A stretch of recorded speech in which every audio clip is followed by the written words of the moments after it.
context. It's a good point. It's an important point, bro. And I hope everyone can just pause for a second, No, literally pause on what you said, because I think it has to be emphasized, right? Is that you're right.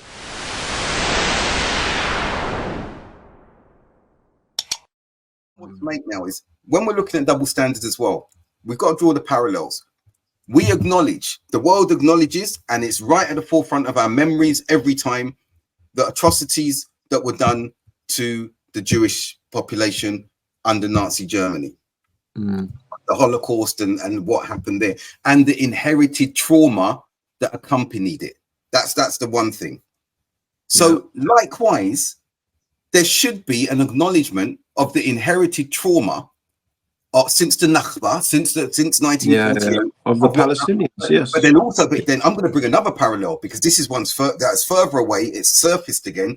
So then, if you can acknowledge these two things, and at the moment only one is acknowledged, only one, okay, of the smallest population, okay, then acknowledgement must be there for the inherited trauma, because it exists, of what continues to happen to countless black populations in the West from what happened with slavery. Studies have confirmed there is inherited trauma. That's why there's discussion as well around reparations.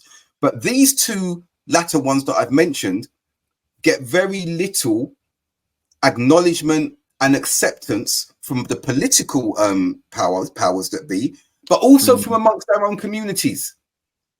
We should be making those more prominent. We should be talking about the inherited trauma of the Palestinians. We should be talking about, and one thing I want to highlight here, Abdurraheem, a significant number of Africans that were enslaved were Muslim. But that doesn't resonate amongst our communities in themselves as well. So we've got to ask ourselves why this subjectivity, why this selectivity through the lenses with which we look.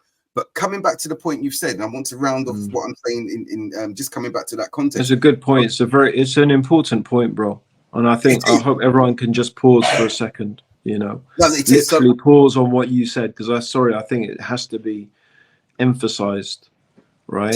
Is that you're right.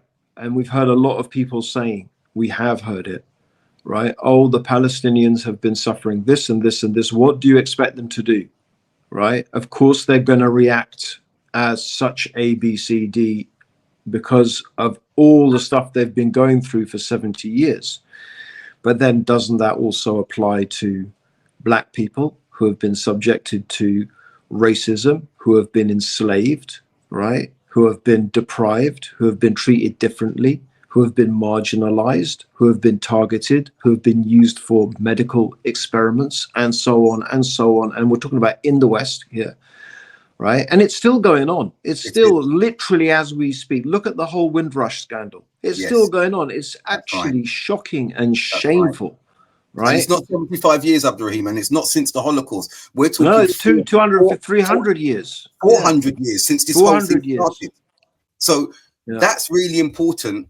And I think when we put these parallels there, it really highlights the double standards, but not only generally, but amongst ourselves as Muslims,